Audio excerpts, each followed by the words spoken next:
दोस्तों, आज पेश है कुदरत का कानून। ये कवर चित्र है दोस्तों। सूर्यगढ़ का राजा चंद्रकिरण अत्यंत प्रतापी राजा थे। प्रजा उनके राज्य में पूर्ण रूप से सुखी थी। उसके राज्य में किसी के साथ अन्याय नहीं होता था।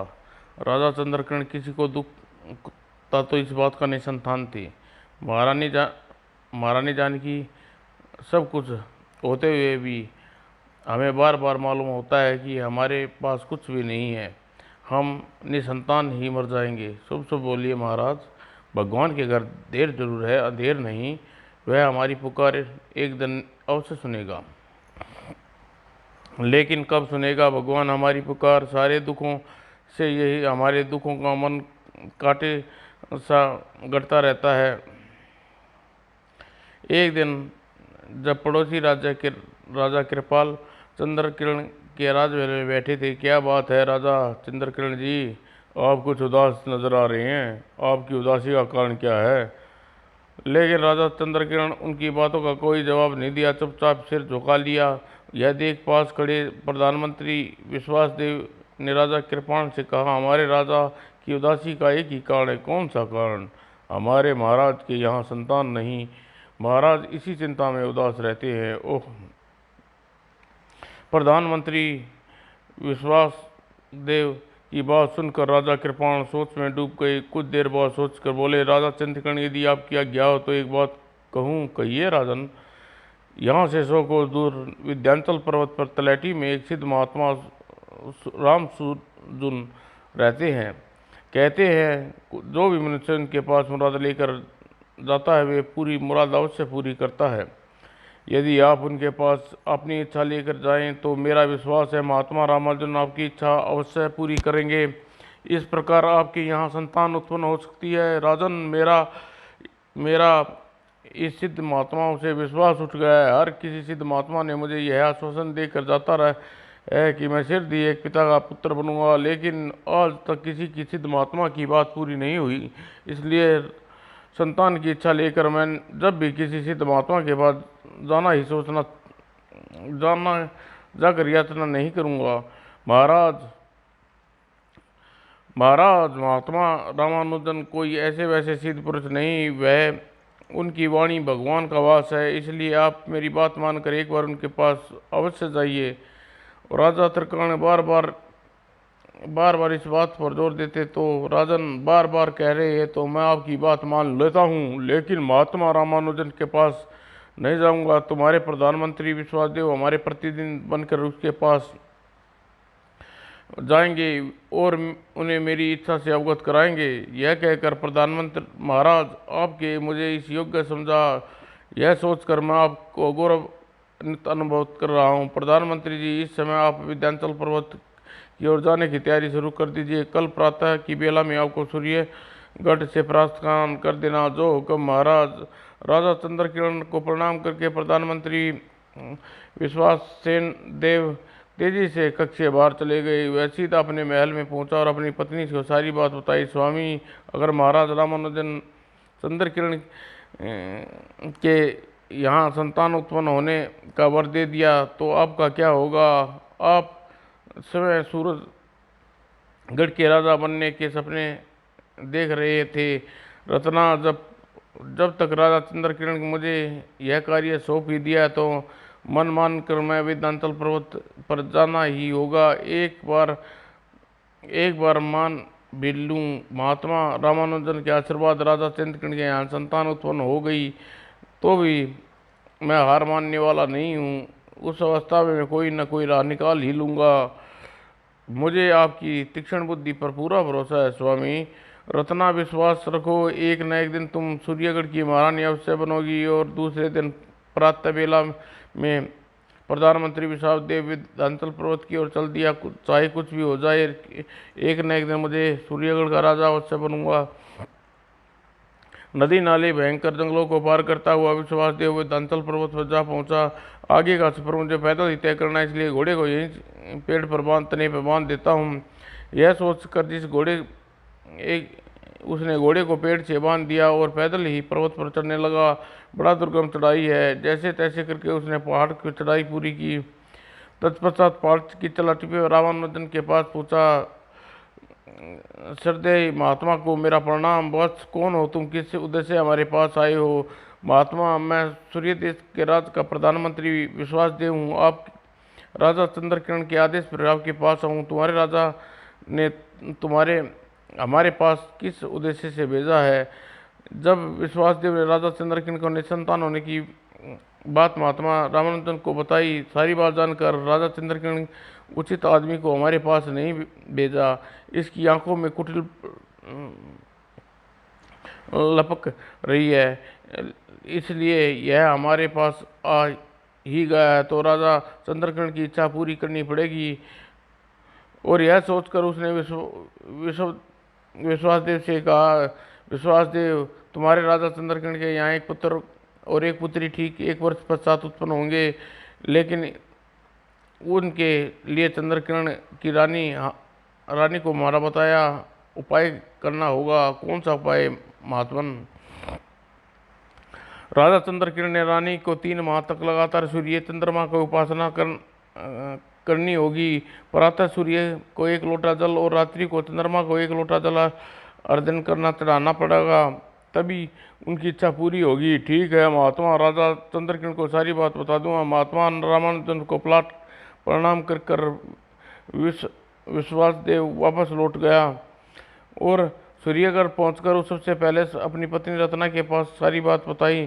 स्वामी, आप राजा चंद्रकिरण को महात्मा रामानुजन की बातें न बताइए। इस प्रकार तो रानी जानकी सूर्य चंद्रमा के ध्यान देगी, न ही उनकी इच्छा पूर्ण होगी।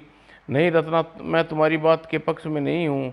मैं सबसे पहले किसी न किसी प्रकार राजा चंद्रकिरण को अपना कर्तव्यनिष्ठ छाप छोड़ना चाहता हूँ। तत्पश्चात उचित अवसर देखकर अपनी चाल चलूँगा। तुम देखना, एक न एक दिन राजा चंद्रकिरण मेरे जाल में किस प्रकार फंसेंगे और लाख सिर पटकने पर भी कुछ न कर सकेंगे। ठीक है स्वामी। तब विश्वासदेव राजा चंद्रकिरण के पास पहुंचा। प्रधानमंत्री, क्या सूचना लाए हो? महात्मा रामानुजन आपसे मिले या नहीं? महाराज, महात्मा रामानुजन मुझसे मिले। उन्होंने कहा है कि आपके यहाँ 1 वर्ष में 1 पुत्र और 1 पुत्री का जन्म होगा। क्या सचमुच उन्होंने ऐसा कहा है? हाँ महाराज, उन्होंने एक उपाय भी बताया जिससे 3 माह तक महारानी जी उसकी श्रद्धा के साथ करना होगा। प्रधानमंत्री जी, आप उपाय जल्दी बताइए तो सुनिए महाराज। तब विश्वासदेव ने विस्तार पूर्वक महाराज रामानुजन के द्वारा बताई उपाय राजा चंद्रकिरण को बताया। सारी बात जानने के पश्चात प्रधानमंत्री जी, वैसे तो हमने अब साधु महात्माओं की बातों पर विश्वास करना छोड़ दिया, लेकिन अंतिम बार हम महाराज रामानुजन की बताए उपाय अवश्य देखेंगे। महाराज, महात्मा रामानुजन ने और उपाय बताया है, लेकिन उसे उन्होंने आपको बताने को कहा है। रानी जानकी गर्भवती हो जाएगी और रानी जानकी दूसरे दिन सूर्य चंद्रमा को जल देना प्रारंभ कर दिया। ठीक 3 माह पश्चात महाराज, आप एक खुशखबरी है। कैसी खुशखबरी महारानी? आप पिता बनने वाले महाराज। ओह, इसका मतलब रामानुजन का कथन सत्य हो गया। खुशी में डूबे राजा चंद्रकिरण ने उसी समय प्रधानमंत्री विश्वासदेव को बुलाया। क्या आज्ञा महाराज? प्रधानमंत्री जी, महारानी जानकी गर्भवती है। अब बताओ कि रामानुजन ने तुम्हें और क्या बताया था? महात्मा, उसके कथन अनुसार आपके संतान उत्पन्न रानी ठीक जानकी को एकांतवास में रहना होगा।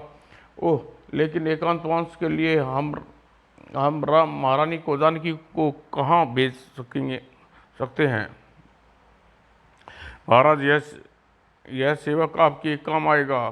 क्या मतलब? महारानी निकुंज वन में एकांत में आपका राजमहल है। महारानी जानकी 9 माह के लिए उसमें रह सकती है। उसकी सेवा मन बहलाव के लिए अपनी पत्नी रत्ना और महारानी के पास छोड़ सकता हूँ। ठीक है, ऐसा ठीक रहेगा। यदा कदा निकुंज वन में जाकर महारानी की कुशल मोह पूछ लिया करेंगे। नहीं नहीं महाराज, ऐसा अनर्थ न करना। आपको 9 माह तक महारानी जानकी का मुंह भी नहीं देखना। मैं स्वयं इस कुंजवन में जाकर महारानी की कुशलता का समाचार लिया करूंगा। ठीक है विश्वास देव जी, संतान प्राप्ति के लिए हम महारानी के विद्रोह वियोग विषय निकट तैयार हैं।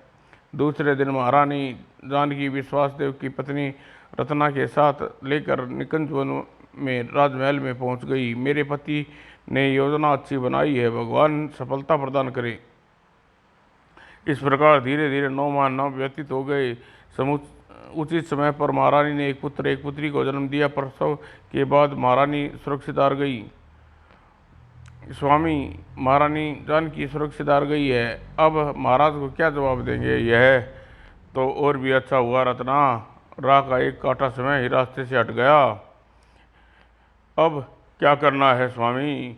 नन्ही राजकुमारी से तो हमें कोई खतरा नहीं है, इसलिए मैं केवल नन्हे राजकुमार को एक टोकरी में रखकर सरयू नदी में फेंक आता हूँ। तब राजा चंद्रकिरण की पत्नी की मृत्यु और पुत्री के जन्म की सूचना राजमहल में दे आऊँगा।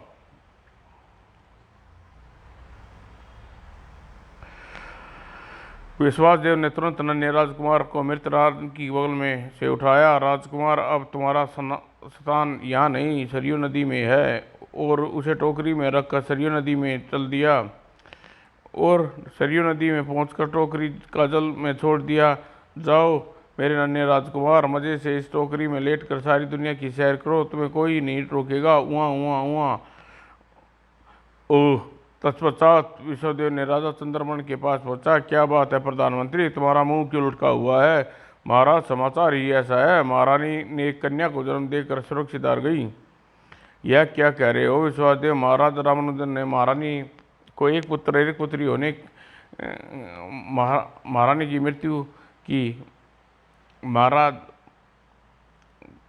महारानी की मृत्यु महात्मा रामानुजन ने कोई भविष्यवाणी नहीं की थी, फिर यह कैसे हो गया? महाराज, कभी कभी होनी के साथ साथ अनहोनी भी घट जाती करती है। जो होना था वो हो चुका। आप धीरज रखकर महारानी का दाह संस्कार कीजिए। राजा चंद्रकिरण ने दुखी हृदय से महारानी जानकी का अंतिम संस्कार किया। महारानी हमें मझधार में छोड़कर चली गई, यह तुमने ठीक नहीं किया। महारानी जानकी की मृत्यु के पश्चात चंद्रकिरण उदास रहने लगे और जब उन्हें नन्ही राजकुमारी की ओर देखा, बेटी तू बड़ी बदकिस्मत है, तेरे पैदा होते ही तेरी माँ की गोद छीन गई। हमारे बच्चे अवश्य चाहे कितने, लेकिन महारानी को जीवन की कीमत देकर नहीं। उधर टोकरी में लेटा राजकुमार रोते रोते सो गया और लहरों के बहाव के साथ टोकरी दूर पहुंच गई।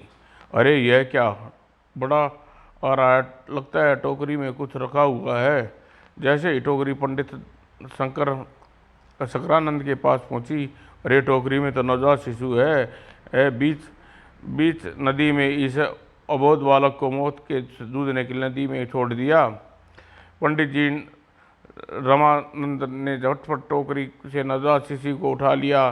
क्यों न इस बच्चे को अपने घर ले जाऊं, और भगवान ने इसे हमारे लिए भेजा है। इस बच्चे को जब कल्याणी की सुनी गोद में डालूंगा तो वह हर्ष से बावली हो जाएगी।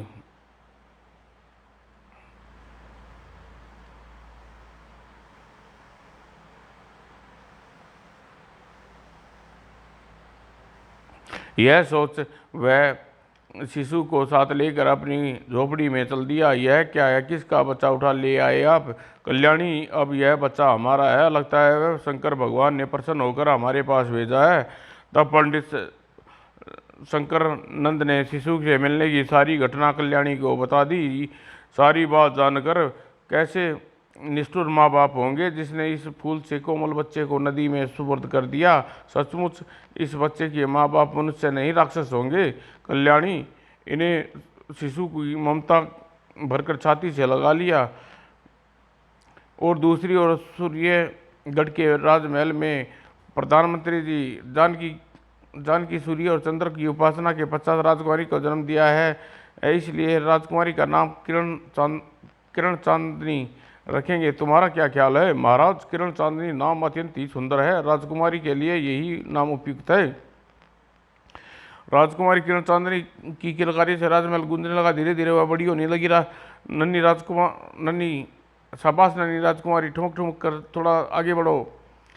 इस प्रकार दिन बीतते गए। एक दिन विश्वासदेव ने उसकी पत्नी राजा रत्ना ने कहा, स्वामी, अब राजकुमारी किरण चांदनी का भी को जन्म को काफ़ी समय हो गया है। अब वह समय कम आएगा जब मैं सूर्यगढ़ की महारानी और आप सूर्यगढ़ के महाराजा बनेंगे। रत्ना, सिंहासन से अधिकार करना बच्चों का खेल नहीं। इस कार्य में अभी काफ़ी समय लगेगा। धैर्य से आने वाले समय की प्रतीक्षा करो। उधर दूसरी ओर जब पंडित शंकरानंद एक रात गहरी नींद सोया हुआ था तो सपने में भगवान शंकर ने दर्शन दिए। भगत शंकरानंद, तुम्हें ने शिशु को सरयू नदी में मिला, उसके बारे में कुछ आदेश देने आया हूँ, कई आज्ञा कीजिए भगवान। शंकरानंद, तुमने उस शिशु का नाम अभय रखा है। अभय किसी साधारण घराने का नहीं, वह राजसी घराने का संबंध रखता है। वक्त के थपेड़ों के कारण वह अपने परिवार वालों से अलग हो गया है। भगवान, अभय किस राजसी घराने से संबंध रखता है? अभी उस बात को बताने का समय नहीं आया है। मेरा आदेश है कि तुम उसके ब्राह्मण कार्य की शिक्षा न देकर उच्च शिक्षा दिलवाना और उचित प्रकार से लालन पालन करना। अच्छा भगवान।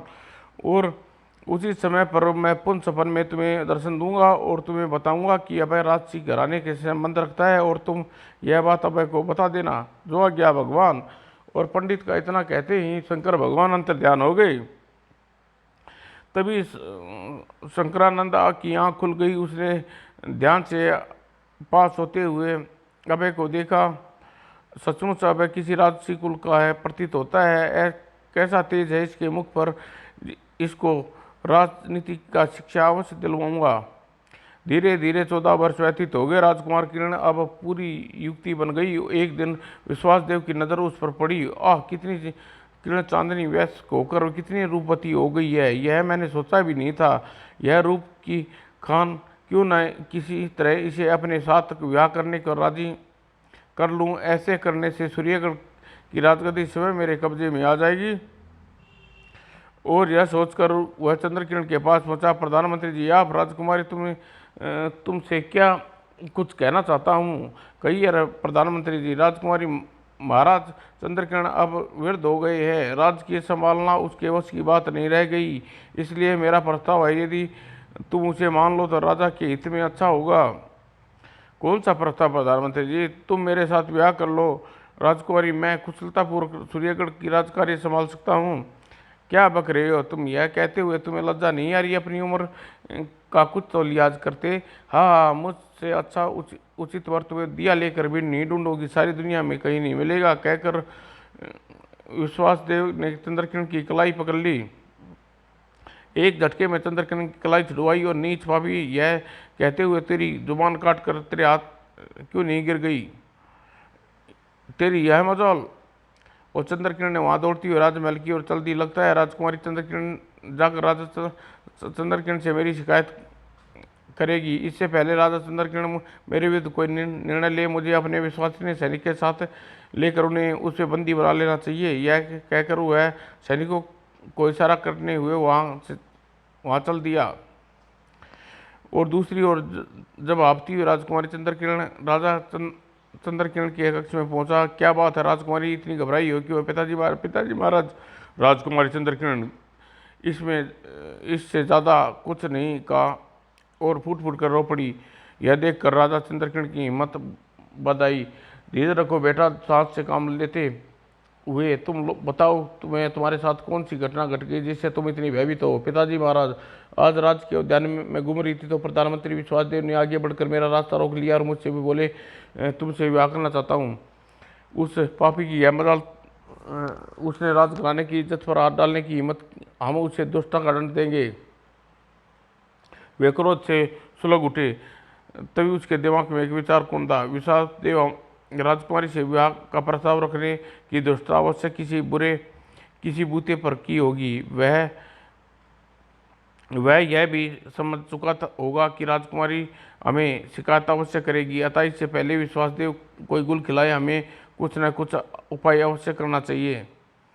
चंद्रकिरण सोच में पड़ गई और तभी सहसा उसे कुछ याद आया। मुझे तो ऐसा लगता है जैसे विश्वदेव बगावत पर उतर आया है, तभी उसने इतनी हिम्मत की है। संभवतः उसके सैनिक को अपनी ओर मिला लिया हो। ऐसी परिस्थितियों में क्या करना चाहिए? हम अब बूढ़े हो गए हैं, भला बगावत पर उतारू सैनिकों का सामना कैसे कर पाएंगे? वे परेशान हो उठे। तभी उसे विकट परिस्थितियों में अपने पूर्वजों का करामाती मुकुट धारण कर लेना चाहिए।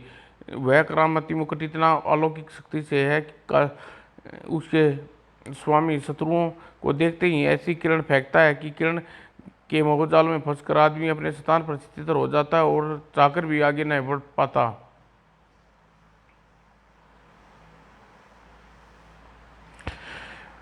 तब चंद्रकिरण के साथ लेकर वह उसी समय राजमहल के गुप्त कक्ष में पहुंचे और उस कक्ष में राजकीय घराने का अनमूल्य वस्तुएं रखी थी।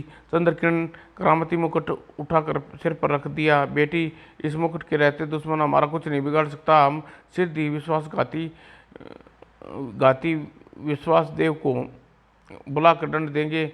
इतना कहकर राजा चंद्रकिरण अपनी चांदनी के साथ कक्ष से बाहर निकले। वे कक्ष से बाहर निकले ही थे, अरे ओह, मेरा शख्स ठीक निकला। विश्वासदेव सैनिकों को लेकर ही सो रहा है। जैसे वह विश्वासदेव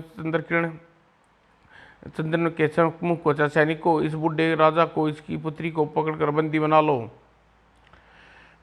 लेकिन सैनिक आगे बढ़कर जैसे ही विश्वासदेव को आज्ञा का पालन करना चाहा, आह, ये क्या असंभव! किरण, राजा चंद्रकिरण मेरे मुकुट से निकल रही है। हम चाहकर भी अपने कदम आगे नहीं बढ़ा पा रहे। यही स्थिति हमारी है, क्या चक्कर है? विश्वासदेव और उसके सैनिक अपने स्थान से चिपक गए। विश्वासदेव, अब तुम अपने नाम की भी लाज नहीं रखी। राजकुमारी चंद्रकिरण की कुदृष्टि डाली तूने अपनी मौत बुलाई है। यह कैसी बाजी पलटी है? मैं इस तरह पृथ्वी से चिपक जाऊंगा, या मैंने कभी सपने में भी नहीं सोचा था। सैनिकों, अगर तुम हमारा कहना मानोगे तो तुम्हें पृथ्वी से कैद से छुड़ा सकते हैं, किंतु तुम हमेशा के लिए वरना तुम हमेशा इसी स्थान पर चिपके खड़े रहोगे। बोलो, क्या तुम्हें मंजूर है? महाराज, हम जल्दी से पृथ्वी से कैसे छुड़ाइए? महाराज, आप जैसा कहेंगे वैसा करेंगे। हम प्रधानमंत्री की बातों में आ गए थे, हमें क्षमा कर दीजिए। ठीक है, हम तुम्हें क्षमा करते हैं। तुम इसी समय इस दुष्ट विश्वास को बंदी बनाकर कारागार में ले बंद कर दो। कल जनता के सामने इसका सरकलम कर दिया जाएगा। जो आज्ञा महाराज। और सारे सैनिक विश्वासदेव की ओर बढ़ गए। यह देखकर, ओह, यह क्या हो गया? मैं चंद्रकिरण को बंदी बनाने के लिए यहाँ आया था और स्वयं बंदी बना पैर भी पृथ्वी से चिपके हुए हैं, यहाँ से भाग भी नहीं सकता। सैनिकों ने विश्वासदेव को बंदी बना लिया और तत्पश्चात उसे लेकर कारागार की ओर चल पड़े। आस्तीन के सांप अब तुझे अपना हितैषी मानते थे। और दूसरी ओर विश्वासदेव सोच रहा था, अगर मैं जल्दी यहाँ से भागने की जरूरत नहीं बढ़ाई तो मेरी मौत निश्चित है। मुझे कुछ करना चाहिए।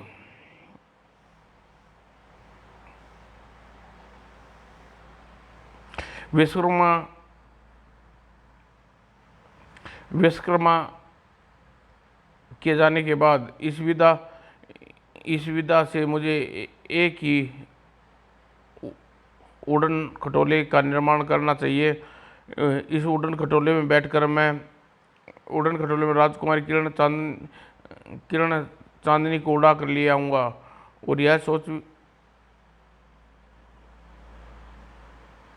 यह सोच विश्वासदेव ने आसपास सूखी लकड़ियों को इकट्ठी की। तुरंत ही उड़न खटोले का निर्माण करने में जुट गया। उधर पंडित शंकरदा की यहाँ, लो भाई, मिठाई मुँह ठाकुरा, मेरा पुत्र राजनीति युद्ध कौशल की शिक्षा पूर्ण करके वापस लौटा है। प्रशंसा से लड्डू बांटता शंकर सभी को लड्डू वितरित करने लगा। भाई शंकरानंद, एक बात समझ में नहीं आई। कौन सी बात हर्षुक भाई? यही बात कि तुम ब्राह्मण होते हुए तुमने अपने पुत्र को अभय ब्राह्मण की धर्म की शिक्षा न दिलाकर राजनीति युद्ध कला की शिक्षा क्यों दिलाई? भाई भाई शुभ की बातों भाई प्रभु की ऐसी ही इच्छा थी, उन्होंने मुझे ऐसा ही आदेश दिया था। इतना कहकर शंकरानंद वहां से चला गया और लोग आश्चर्यचकित जाते देखते रहे।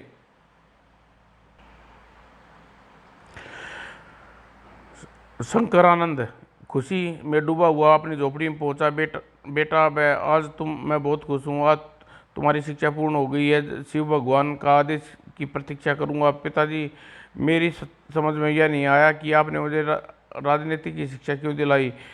यदि मैं ब्राह्मण धर्म धर्म कर्म शिक्षा लेता तो आपके बुढ़ापे का सहारा बनता। भला राजनीति की शिक्षा लेने में आपके किस प्रकार का सहयोग दे सकता हूँ? राजनीति और युद्ध कला तो राजाओं की सीखनी चाहिए, मैं भला मेरे किस काम की? बेटा अब है तुम बुढ़ापे की चिंता करने में मैं तुम्हारे भविष्य की खिलवाड़ नहीं कर सकता था। राजनीति और युद्ध कला की शिक्षा आगे चलकर तुम्हारे काम आएगी। पिताजी, आप क्या कह रहे हैं? मेरी कुछ समझ में नहीं आ रहा, कृपया स्पष्ट रूप से मुझे बताइए। बेटा अभी तुम्हें सब कुछ बताने का समय नहीं आया, उचित समय पर आने दो, मैं तुम्हें सारी बात बता दूंगा, जैसी आपकी आज्ञा पिताजी। उधर कई दिनों तक अत्यंत परिश्रम करने के विश्वास देव ने उड़न खटोला बना लिया। उड़न खटोले के कल पुर्जे लगा दिए हैं, अब मैं बैठकर इसका परीक्षण करना चाहता हूँ। यह सोचा उड़न खटोले में बैठा और उसने उड़न खटोले का बटन दबाते ही कहा, उड़न खटोले मुझे उड़ा कर वहाँ ले चल जहाँ इस समय राजकुमारी किरण चांदनी हो। अगले ही पल उड़न खटोला आकाश में उड़ गया। यह उड़न खटोला तो वास्तव में बहुत अद्भुत है। तुरंत किंतु दूसरी ओर चंद्र किरण और राजकुमारी चंद्र किरण से कह रहा था। दूसरी ओर राजकुमारी किरण चांदनी से कह रहा था, बेटी अब तुम युवा हो गई, अब तुम्हारा विवाह कर देना चाहिए था। इस विषय में तुम्हारा क्या विचार है? पिताजी महाराज, मैं विवाह नहीं करूंगी। बेटी, यह तो संसार का अनिवार्य है नियम है कि तुम विवाह क्यों नहीं करना चाहती। पिताजी महाराज, आपको अकेला छोड़कर नहीं जाना चाहती। मुझे आप अपनी बेटी नहीं बेटा समझिए। बेटा बनकर मैं आपके राजकार्य में सहायता करूंगी। इससे पहले ही राजा चंद्र किरण चांदनी सेवाती का जवाब दे पाते, अरे आकाश में उधर से कोई उड़ा चला रहा है। आकाश से उड़कर आती वस्तु विश्वासदेव ने उड़न खटोला था। वो जैसे ही मेरा उड़ता हुआ उड़न खटोला राजकुमारी चंद्र के पास से गुजरेगा, झपटकर चंद्र किरण का हाथ पकड़ लूंगा और उसे ऊपर खींचकर उड़न खटोले में चढ़ा दूंगा।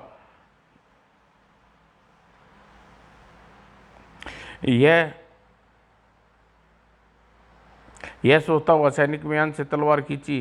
तभी सैनिकों ने ध्यान मृत सैनिक की ओर चला गया। मेरी ओर समय किसी का ध्यान नहीं है, उचित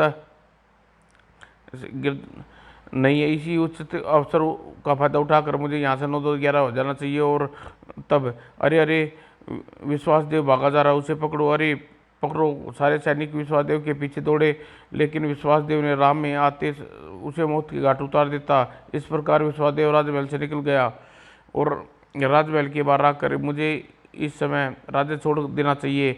अगर मैं दोबारा चंद्रकिरण के हाथों में पड़ गया तो वह मुझे इस बार जीवित नहीं छोड़ेंगे, लेकिन मेरे बिना रत्ना का क्या होगा? यह समय सोच विचार करने का नहीं। रत्ना के बारे में बाद में सोचूंगा। जब तक राजा चंद्रकिरण का विश्वासदेव के भागने का समाचार मिला हो, यह अच्छा नहीं हुआ। सांप का बच्चा कभी हमारे विरुद्ध फन उठा सकता है।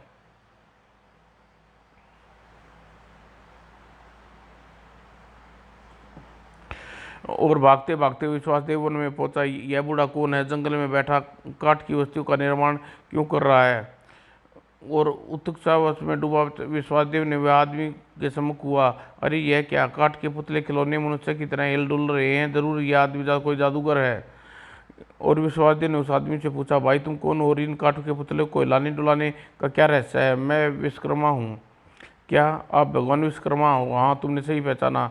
भगवान, इन खिलौने को हिलने डुलने का क्या रहस्य है? खिलौने के अंदर मैंने विशेष प्रकार का यंत्र लगा रखी है।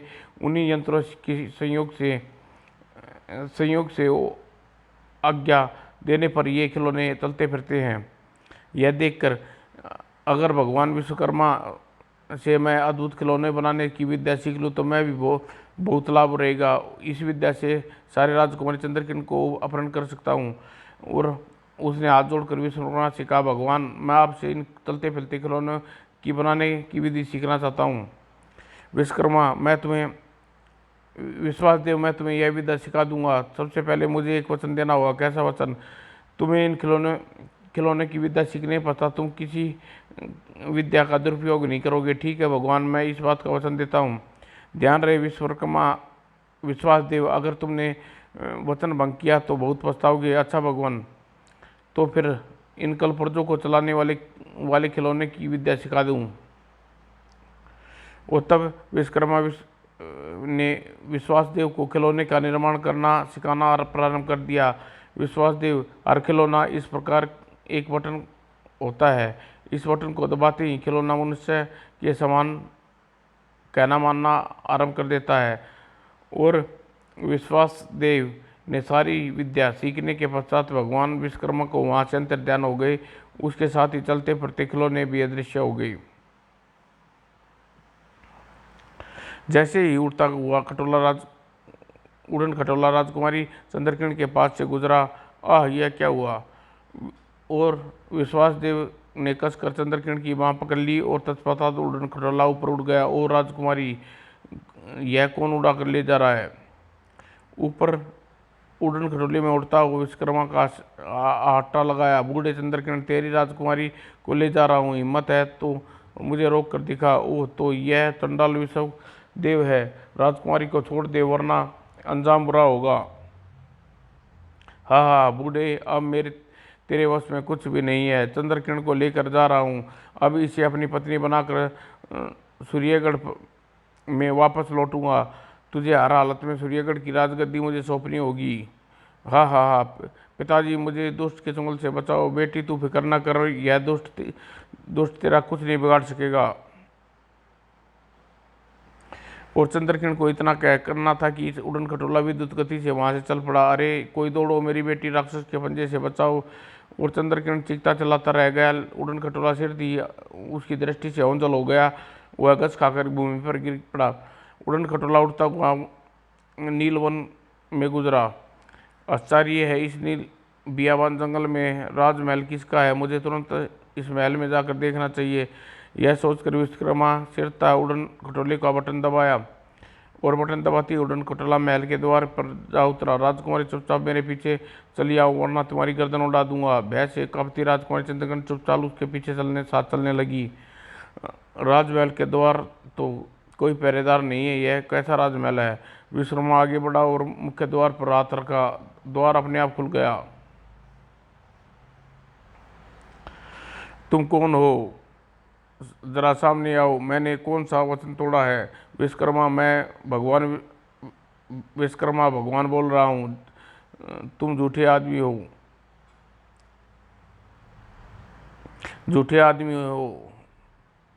झूठे आदमी के सामने कदापि नहीं आऊँगा।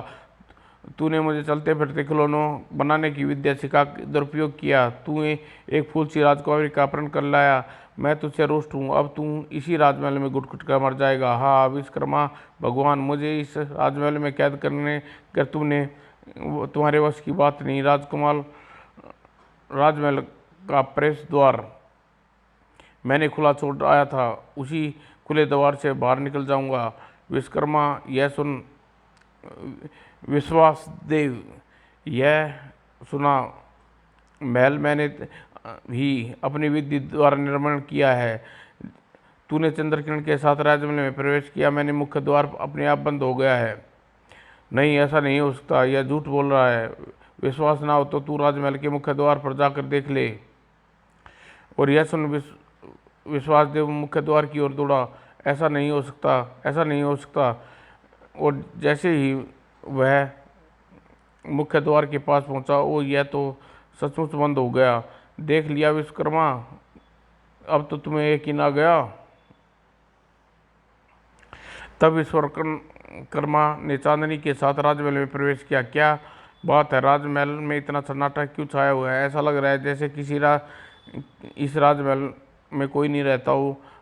अभी वह कुछ दूर था। इस सामने वाले कमरे में चांदनी को बंद करके ताला लगा दूं, फिर अकेला सारे राजमहल में घूम घूम कर देखूंगा, पश्चात ताला खोलकर चंद्रकिरणा कमरे से बाहर निकाल लूंगा।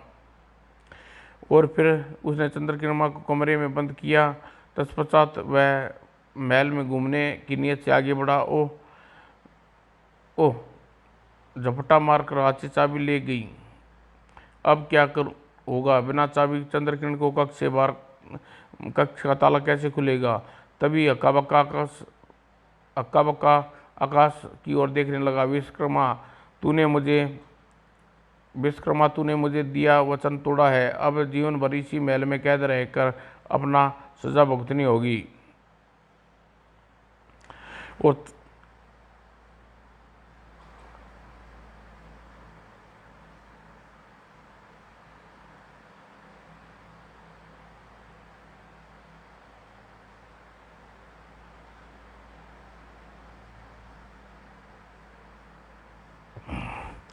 विश्वकर्मा, भगवान मुझे क्षमा कर दो। मैंने राजकुमारी का अपहरण करके वास्तव में घोर अपराध किया है। मुझे किस प्रकार इस कैद से निकालो। नहीं नहीं, अब तुझे क्षमा नहीं मिल सकती। यहीं रहकर सड़कर मर। उसके बाद आवाज़ बंद हो गई।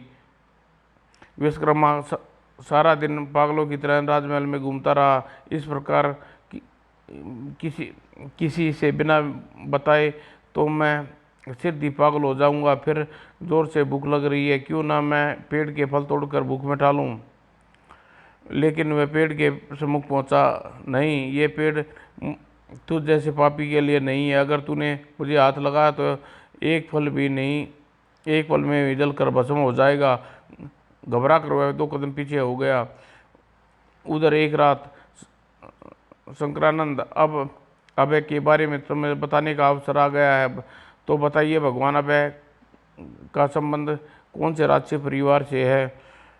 शंकरानंद, अभय सूर्यगढ़ के राजा चंद्रकिरण का पुत्र है। विश्वासघाती प्रधानमंत्री विश्वासदेव की चालों के कारण वह अपने पुत्र से बिछड़ गया था।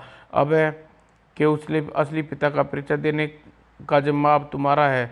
उनसे कहना कि वह सिर्फ सूर्यगढ़ की ओर चले जाए। उसका पिता संकट में है। जो आज्ञा भगवान। और विस्तार पूर्वक अभय को सारी बात बताकर शंकर भगवान अंतर्ध्यान हो गए। दूसरे दिन शंकरानंद अभय को पास बुलाया। बेटा, सबसे पहले तुम्हें एक कठोर सत्य के अवगत कराना चाहता हूँ। तुम सूर्यगढ़ राजा चंद्रकिरण के बेटे हो क्या? तब शंकरानंद ने उसे सारी बात विस्तार से बताई और कहा, बेटा, अब तुम सिर्फ ही